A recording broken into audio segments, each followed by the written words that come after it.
আসসালামু আলাইকুম বন্ধুগণ। কোরআন বলছে যে রাসূল সাল্লাল্লাহু আলাইহি সাল্লামের কাছে কোরআনের আয়াত ছাড়াও বহু ওহী এসেছে, কিন্তু অস্বীকার করছে মূর্খের দলটি। এখানে আপনারা সূরা আহজাবের 22 নম্বর আয়াতটি দেখুন। কি বলছে? আউযু বিল্লাহি মিনাশ শাইতানির রাজিম, বিসমিল্লাহির রহমানির রহিম।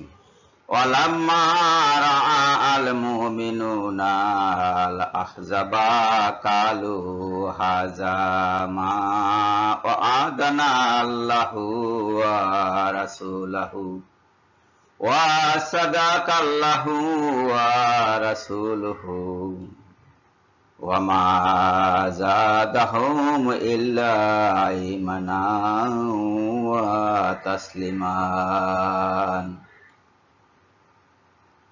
মুমিনরা যখন শত্রু বাহিনীকে দেখলো তখন তারা বলে উঠল, এটা তো তাই, আল্লাহ ও তার রাসূল যার প্রতিশ্রুতি আমাদেরকে দিয়েছেন,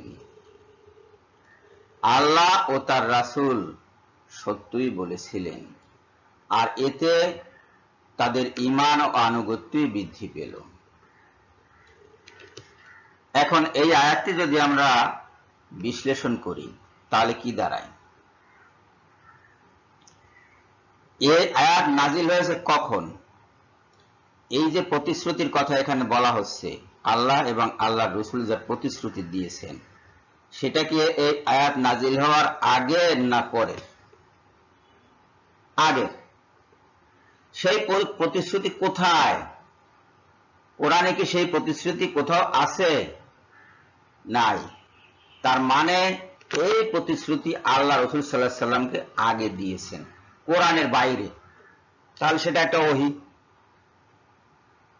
কোরআনের বাইরে যে প্রতিশ্রুতি আল্লাহ পাক দিয়েছেন যুদ্ধ সম্পর্কে, সেই প্রতিশ্রুতি কিসের প্রতিশ্রুতি? সাহায্যের প্রতিশ্রুতি। সেটা আমরা পরে আসছি সে আয়াতে। এই প্রতিশ্রুতি কোরআনের বাইরের প্রতিশ্রুতি।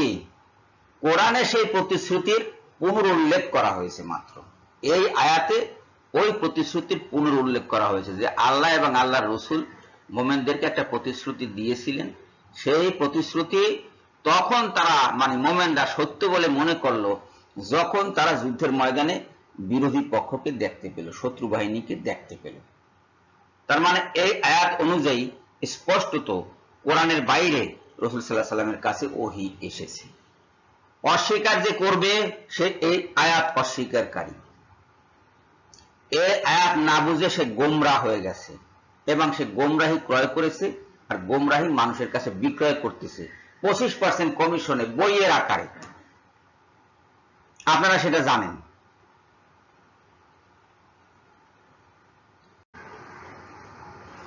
আউযু বিল্লাহি মিনাশ শাইতানির রাজিম, বিসমিল্লাহির রহমানির রহিম। ওয়ালাকাদ নাসারাকুমুল্লাহু বিবাদরি ওয়া আনতুম আযিল্লাতুন ফাত্তাকুল্লাহা লাআল্লাকুম তাশকুরুন। সূরা আল ইমরান 123 নম্বর আয়াত। আর নিশ্চয় আল্লাহ তোমাদেরকে বদরে সাহায্য করেছিলেন যখন তোমরা দুর্বল ছিলে, অতএব তোমরা আল্লাহকে ভয় করো যেন তোমরা কৃতজ্ঞ হও।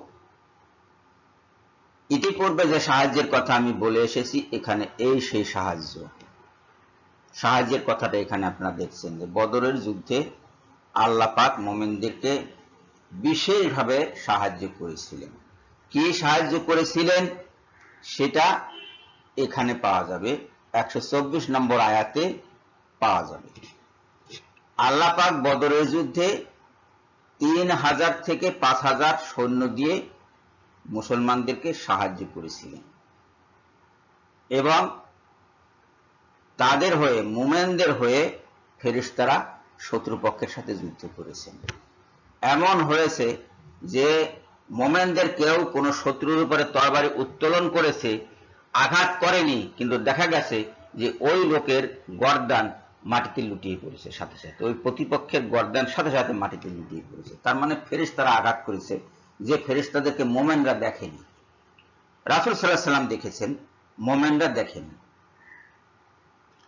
124 নম্বর আয়াতে বলছে কি, যখন মুমিনদেরকে বলছিলে, অতীতের কথা কে বলছিল? মুহাম্মদ সাল্লাল্লাহু আলাইহি ওয়াসাল্লাম বলেছিলেন। মুহাম্মদ সাল্লাল্লাহু আলাইহি ওয়াসাল্লাম যখন মুমিনদেরকে বলেছিলেন, এটা কে বলছেন? আল্লাহ পাক বলছেন এই আয়াতে, যখন মুমিনদেরকে বলছিলে, এটা কি তোমাদের পক্ষে যথেষ্ট নয় যে তোমাদের প্রতিপালক 3000 ফেরেশতা প্রেরণ করে তোমাদেরকে সাহায্য করবেন? মুমিনরা যুদ্ধে যেতে যাতে ভয় না পায়, সেজন্য আল্লাহ রাসূল সাল্লাল্লাহু আলাইহি সাল্লাম মুমিনদেরকে আগে ভাগে প্রতিশ্রুতি দিয়েছেন, আগে ভাগে খবর জানিয়েছেন যে আল্লাহ পাক 3000 ফেরেশতা পাঠিয়ে মুমিনদেরকে সাহায্য করবেন। এই কথাটা বদরের যুদ্ধের পরে সূরা আল ইমরানে আল্লাহ পাক উল্লেখ করছেন।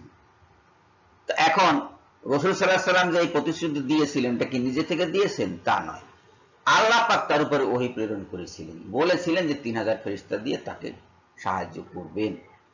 সেই কথা রাসূল সাল্লাল্লাহু আলাইহি সাল্লাম এখানে বলেছেন। এই যে ওহী, এই ওহী কোরআনের কোথাও আপনি পাবেন না। এখানে এই 124 নম্বর আয়াতে পিছনের সেই ওহীর কথা উল্লেখ করছে, স্বীকৃতি দিচ্ছে যে এরকম ওহী রাসূলের কাছে গিয়েছিল এবং রাসূল সাল্লাল্লাহু আলাইহি সাল্লাম মুমিনদেরকে সেই ওহীর কথা জানিয়েছিলেন। আপনাদের কি এতে আর কোনো সন্দেহ আছে যে রাসূল সাল্লাল্লাহু আলাইহি সাল্লামের কাছে ওহী আসতো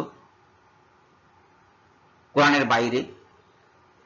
সন্দেহ থাকার কথা নেই। কেন সন্দেহ থাকবে? আল্লাহ রাসূল, তার সাথে আল্লাহ তো হর হামেশাই কথা বলতে পারেন, জিবরাইলের মাধ্যমে অথবা ইলহাম যোগে। এতে আমাদের অবাক হওয়ারও কিছু নাই, অস্বীকার করারও কিছু নাই। যারা অস্বীকার করে তারা গোমরাহ, তারা আল্লাহর আয়াত অস্বীকারী। যদিও বলছে যে কোরআন মানব, কোরআনের বাইরে আর কিছু মানব না, যখনই কোনো লোক বলবে যে কোরআনের বাইরে আর কিছু মানব না, তখনই বুঝতে হবে যে সে লোকটি গোমরাহ, সে লোকটি কোরআনও মানছে না। সহজ হিসাব। সূরা আল ইমরানের 125 এবং 126 নম্বর আয়াতেও ওই একই ধরনের প্রতিশ্রুতির কথা বলা হয়েছে, যে প্রতিশ্রুতি পূর্বে দেওয়া হয়েছিল পরবর্তীকালে তা কার্যকর হয়েছে। এবং পূর্বে যে প্রতিশ্রুতি দেওয়া হয়েছিল সেটা রাসূলকে দেওয়া হয়েছে কোরআনের বাইরে, ওহীর মাধ্যমে, এবং রাসূল সাল্লাল্লাহু আলাইহি সাল্লাম সেটা মুমিনদেরকে জানিয়েছেন এবং পরবর্তীকালে সে ওহী কার্যকর হয়েছে আল্লাহর সাহায্যের মাধ্যমে। এই যে এখানে 126 নম্বর আয়াতে আল্লাহ পাক বলছেন, আর এ সাহায্য শুধু এজন্যই আল্লাহ করেছেন যেন তোমাদের জন্য সুসংবাদ হয় এবং তোমাদের অন্তরে শান্তি আসে, আর সাহায্য শুধু আল্লাহর পক্ষ থেকেই হয়ে থাকে। আশা করি আপনাদের এই বিষয়টি পরিষ্কার হয়েছে যে কোরআনের বাইরেও আল্লাহ রাসূল সাল্লাল্লাহু আলাইহি সাল্লামের উপর ওহী নাজিল করেছেন। সব ওহী কোরআনে নাই। আল্লাহ যে সমস্ত ওহী রাসূল সাল্লাল্লাহু আলাইহি সাল্লামের উপর প্রেরণ করেছেন তার সব ওহী কোরআনে নাই। পূর্বে অনেক নবী রাসূল গত হয়েছেন, তাদের উপরেও আল্লাহ পাক এরকম কিতাবের বাইরে বহু ওহী নাজিল করেছেন। বিশেষ করে যে সমস্ত নবী রাসূলগণের উপরে কিতাব নাজিল হয়নি তাদের সাথেও আল্লাহ কথা হয়েছে, তাদের উপরেও আল্লাহ ওহী নাজিল করেছেন। একইভাবে আল্লাহ কিতাবধারী রাসূলগণের উপরেও ওহী নাজিল করেছেন কিতাবের বাইরে, তার পথ নির্দেশনার জন্য। আপনি মনে করুন যে একখানি কিতাব আল্লাহ পাক রাসূল সাল্লাল্লাহু আলাইহি সাল্লামকে দিলেন, দেওয়ার পরে তিনি তো বলবেন যে এই কিতাবখানি কিভাবে ব্যবহার করতে হবে, সেটা তো বলেছেন, তাকে শিক্ষা দিয়েছেন। তাকে সেই শিক্ষা এবং সেই যে কথা যে কিভাবে ব্যবহার করতে হবে, কিভাবে কোরআনখানি অনুসরণ করতে হবে, সেই কথা আল্লাহ পাক রাসূলকে বলেননি? বলেছেন তো। সেটা কি কোরআনে থাকবে? কোরআনে থাকার কথা নেই, সেটা কোরআনের বাইরে রয়েছে। কোরআনে তো বলা হয়েছে, আল্লাহ পাক বলেছেন যে তাকে শিক্ষা দেয় এক ফেরেশতা, মহান ফেরেশতা। এই আয়াত আপনারা অবশ্যই পড়েছেন। সে শিক্ষাটা কোথায়? কোরআনের বাইরে। কোরআনের বাইরে মিরাজের কথা কোরআনে আছে, সূরা আল ইসরায় আছে, সূরা মাআরিজে আছে, সূরা নজমে আছে, মিরাজের কথা আছে। কিন্তু মিরাজ যে সংগঠিত হয়েছে সেটা কোরআনের বাইরে। কোরআনের বাইরে কোরআন নিয়ে তিনি সপ্ত আসমানের উপরে মিরাজ করতে যাননি। সেখানে আল্লাহর সাথে যে কথোপকথন হয়েছে বা আল্লাহ যে সমস্ত নিদর্শন দেখিয়েছেন সেটা কোরআনের বাইরে। কোরআনের সাথে তার স্বীকৃতি আছে, কোরআনে সেই সব ঘটনাবলীর স্বীকৃতি আছে। সূরা আল ইসরা, সূরা মাআরিজ এবং সূরা নজমে সে স্বীকৃতি পাওয়া যাবে। ওই ঘটনাগুলো বাইরে ঘটেছে, তো ওগুলো তো আল্লাহর ওহী রাসূলের উপরে, এবং সে ওহী কোরআনের বাইরের ওহী। যারা এই ওহী মানবে না তারা সরাসরি কাফির হয়ে যাবে, কাফির এবং মুশরিকদের দলভুক্ত হয়ে যাবে। তারা অবিশ্বাসী। অবিশ্বাসী আরবিতে বলে কাফির, অস্বীকারী আরবিতে বলে কাফির। এটা গালি নয়, অবিশ্বাসী এবং অস্বীকারী যারা এগুলো মানবে না। কোরআনের বাইরে রাসূল সাল্লাল্লাহু আলাইহি ওয়াসাল্লামের উপর ওহী নাজিল হয়েছে এবং সেই ওহীর মাধ্যমে যেমন আল্লাহ পাক রাসূলের সাথে কথা বলেছেন, তেমনি রাসূল সাল্লাল্লাহু আলাইহি ওয়াসাল্লাম মুমিনদের সাথে কথোপকথন করেছেন ওই ওহী বিশ্লেষণ করে, ওই ওহী ব্যবহার করে, এবং সেটাই হাদিস। রাসূল সাল্লাল্লাহু আলাইহি ওয়াসাল্লামের সেই কথাবার্তাই রাসূলের হাদিস। এই কথা যারা মানবে না তারা মুসলিম পদবাচ্য নয়, তাদের সাথে আমাদের সম্পর্ক শেষ হয়ে গেছে। ভবিষ্যতে যারা তাদের দলে ভিড়বে তাদের সাথেও আমাদের সম্পর্ক শেষ হয়ে যাবে। মূর্খের দল হয়তো আমাকেই মূর্খ বলে ঘোষণা করে দিবে এই ভিডিও দেখার পরে, আমার কিছু তাতে যায় আসে না। সবাইকে ধন্যবাদ জানিয়ে আমি বিদায় নিচ্ছি। আল্লাহ হাফেজ।